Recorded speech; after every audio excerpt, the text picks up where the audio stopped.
Sa atong unang pagbasa, mga igsoon, naglalisay ang mga sumusunod ni Hesus, katong unang mga sumusunod na nagkuyog-kuyog sa mga apostoles. Libuan po to sila, mga labing minos tinga ito, mga 10,000. Naglalis sila kay tungod aning paghatag o mga ayuda. Naarabay ng hatag ayuda atong niaging simana ba to hantod karon? Way naglalis. Na ako'y nadunggan usa ka congressman ingon to ay pila ka barangay didto wa tagai tungod kay kontrapartido. O kontrapartido man to sila, ang mga Grigog pinulungan o ang mga Hudiyo naglalisay. Giyon sa pagsulbad sa mga apostoles, ningon dayon sila may mga leaders, ningon sila, dili maayo nga anha mi magsigig atiman anang pag-apod-apod anang kwarta o pagkaon. Unya, malimtan na namo ang pag-ampo o ang pagsangyaw sa pulong sa Dios. So, ang giuna o atiman sa mga apostoles, mao nga dili unta sakripisyo ang pagsangyaw sa pulong sa Dios ug ang pag-ampo. Nilingiyay mong tupad. Ingnaonsay imong gisakripisyo ron? Ang pagpangwarta o ang pag-ampo? Ay may sagad ginimong kalimtan ba? O isakripisyo, iunya-unya? Ang pagpangwarta o ang pag-ampo? Ang ato karong mga naas gobyerno, gikan sa executive hangtod barangay officials, unsa may ilang kasagarang isakripisyo, ang pagpangwarta o ang pag-ampo? Kung mopalit ka raffle ticket, unsa may imong gisakripisyo, ang pagpangwarta o ang pag-ampo? Imong gisakripisyo ba, imong gibaliwa? Kung mopalit ka raffle ticket, ang pagpangwarta kay inigpalit nimo raffle ticket, ang tag-iya ana ang simbahan naman sa imong kwarta. Nya wala naman kay hawak ana kung makadaog ba kag dili, kuha naman lang na, taghap-taghap naman lang na. Pila ra man sanay mudaog anang atong raffle ticket? Pila may mudaog ana? 54 ra ka tawo, 54 nya nagtarget ta nga maka-sale unta ta og mga 200,000 ka tickets. Nya sa pagkakaroon ang atong halin 7,500 pa. Pila pa'y kuwang? Nganong dako pa man kay kuwang? Kay daghan kaayo ang nisakripisyo sa pag-ampo kaysa kwarta. Ilang isipti ang kwarta, bahala na ng pag-ampo. Zaman, lingiyay mong tupad, ina balihon ba nato? Ina balihon nato? Ato ng isakripisyo ang kwarta, dili ang pag-ampo. Sige na lang tag-ampo. Nya kanang kwarta, ipalit na lang nag-raffle tickets. I-donate na lang nas mga silingan na pobre kayo. Pastilag mauni buhaton sa mga anarong ato diha mga leaders. Dili unta tumawa ang mga trillions gikan sa flood control, gikan sa DepEd, gikan sa PhilHealth, gikan sa mga bangko, kadto mga malita-malitang kwarta, di unta tumawa. Nya ila sa dunta nang hisgutan tingali karon, ila nang subayog maayo. Karon gusto namang kalimtan. Unya ang ilang itabon kanarong ilang gisigihan gyud anang impeachment. Dako ara ba gasto anang impeachment, kana lang mga naghearing diha, kanang nga nagsuwat ana, tanang process ana, dako kay naggasto. Nya di ra ba ta nila subayan og pilay gasto katong impeachment last year, part 1 og kaning part 2 karon, pila kay gasto ang recorded o ang not recorded nga gasto. Pila kaha? Nya kita ra ba ana mo'y nagbayad mga taxpayers? Ambot og ang atong kinabag-an nakauyon ba ana? Di ba kana mudugang pag-divide sa Pilipinas, mudugang paghatag og kagubot og kalautan nato mga Filipinos nga nagbaguod na karon sa sobrang problema. Problema aning drugas nga midaghan na sad, problema aning unemployment, problema aning pagtaas kaayo sa presyo sa atong fuel o sa mga pamaliton, problema aning ni ang wa na tay mga investors na miya na kay ang atong stock market sa Pilipinas, ang atong kwarta ni us-us nagmaayo against sa dollar. Masulbad ka na niya ng ilang pag-prioritize anang impeachment sa Vice Presidente. Nganong naingon ani man ni, akong tan-aw tungod kay kaya nila or maoy ilang gisakripisyo ang pag-ampo o ang pagsangyaw sa pulong sa Dios, unya gisiguro nila ang pagpangwarta. Matud pa sa akong professor sa una, college pa ko, ingon siya, ang Pilipinas na ay tulid nga balaod, apan kung tungtungan ni mong kwarta dali kay mabawog, bend the law. Unsa may makapabend the law? Kwarta.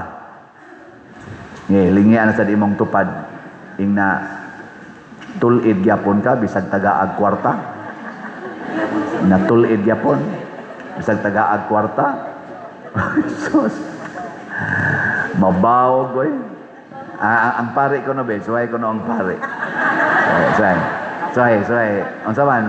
Ing nakanas Badersiano, sige mo ginagyaw-yaw. Tigae ko no nagdaghang kwarta, at naon tagdi ba na mohilom. Nahaaraban na ro yung mga istorya-istorya na sa una daghan kay magrally against corruption, daghan kay magrally against aning mga inhustisya, daghan kay magsigig ingong never again, pero karon hilom kaayo. Naa ang sitwasyon sa corruption nga portig yung mas dagko in the history of the Philippines, kanipay kinadak-an kay niabot na gyud trillions. Wa gyoy nagrally karon against sa corruption, except lang sa pipila nga mawara sa dayon. Kadtong nagsigig ingong never again karon hilom kay sila. Identified magyapon na sila. Hilom kayo.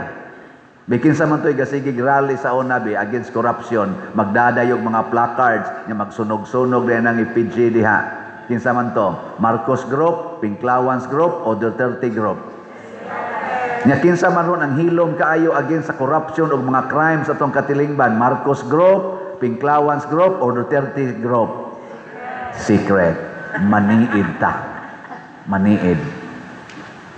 Pero di ta magpakahilom sa pagbuntog sa korupsyon. Nga naman, tungod kay kining korupsyon against ni sa balaod o pulong sa Ginoo. Ang atong mga apostoles, gisiguro nila ang pagsangyaw sa pulong sa Ginoo kay mauna ang kahayag sa kalibutan. Mauna siya atong giya sa pagpanaw sa kalibutan. Mao to nga matod pas unang pagbasa, nilambo og maayo ang simbahan nga ilang gitukod tungod kay wa man nila tagaig higayon nga ang financial material concerns maoy mutabon mubabag sa ilang pagsangyaw ug pagampo. Apan kining maong pagsangyaw ug pagampo nakasentro sa usa ka bato nga matud pas atong ikaduhang pagbasa, mao gini ang bato nga labing importante. Kinsa man ang batuha? Narabay batong suyupunon. Ikaw sa giingnan ko ato mga sigak eg mata na sugatan ako ba duha ka tawo. Galakaw ko bag-o pa kong pari ato. Ingon dayon siya, "Sir, palit kag bato." Lingi ko na may construction diri sa dool nako. Nako, diha construction, diha po pamaligag bato basig gamito na nila. Nya pagsaylo nako gasigi jud ko nahon na unsay nasud atong duha ka tawo nga gibaligyan man kog bato. Unsa may tan-aw nila nako? Sige jud ko gunahon na ba. Nya diha man ko tos SPFY sa may Archbishop Palace na assign pa. Kuha man ko diha formator for 7 years sa mga seminarians. Pag-abot ako dito, ngutana din ko sa guard, ako buwang atong duha ka tawo guard. Di ana mo nangan ba? Sa ngano man? Nako, gibaligyan man kog bato unsa kay tan-aw nila nako? Katawag na ing guard. Isa sa imong gitubag re. Naku akong gitudlo atong construction dito. Naku na construction ay diha ibaligya inyong bato kay basi gamito na diha. Isa wala ka kasabot ana dre. Naku unsa man day na? Ingon ni siya nga, Jesus, padre kapag ka-inosente nimo. Naku unsa man day na? Siya shabu na uy, bato ba? Bato may tawag ana. Naku mao di ay na-assign ko sa prisuhan. Naku ngano man ang inyong mga mata siga man kay na. Ngano man ang inyong hapapangig, hugot, magkinastanag, uno na magmayo. Tungod na sa sige ninyong suyop o bato. Siya ka na bato imong suyopon, di mo kagot ngipon mo na. Di ka mo siga imong mata, suway nga to sa inyo, di guli, kaon ditong bato niya, lamya. Siga yun ang mata ni mo. Literal ba nga bato? Maurasan na ang bisyo. Ang bato na si Jesus dili na mao, di na makapasigas mata, makapanindot sa atong kinabuhi. Apan matod pa ni San Pedro, apan ang makakita ra sa kamahinungdanon niining maong bato nga mao si Jesus kadto rang dunay pagtuo. Mao na diri sa atong ebanghelyo kaduhayod ni koreksyon si Kristo. Ang una si Tomas. Ingos Tomas, asa man ang imong gisaad nga langit nga wa man may kahibaw ang nag-asa mo agi. Ingos Kristo, ako ang dalan Tomas. Ako ang dalan. Nya kay suod man ta, padayon, pabilin sa imong pagpakigsuod nako, siguro jud kang malangit. Kay ako, kay ang nakakita nako, matod pa niya, nakakita na sad sa amahan nga maoy tag-iyas langit. Ingon na sa Filipi, pakit amis naong sa amahan, Lord. Gikoreksyon na San Kristo. Di ka mo tuo, Filipi, nga nakakita nako, nakakita na sa amahan, nga ang amahan, ania ka nako, ug ako anaa sa amahan. Muna na ang iyang giingon, pagtuo na mga igsoon, nilingi ay mong tupad. Ang di mulingi, wa kakita sa Ginoo, kakitag demonyo.